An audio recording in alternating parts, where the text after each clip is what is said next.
JOBY stock analysis tomorrow and onward.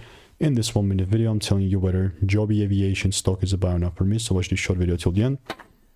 Context, I spent 5 figures on courses and mentors. I've, you know, done 36,000 videos. So I've kind of figured what's working for me and what's not. And with this, we can argue that it's still a bullish range. And I'm very open for more buys, right? Like you can see the most recent prediction that I called out here on the longer time frame. It's absolutely cooking, and that cooked, you know, that was good.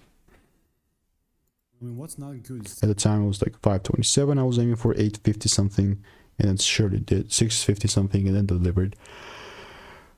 I'm only really gonna buy here. I mean, excuse me for the yawn, but like I'm keeping it real. Let's go.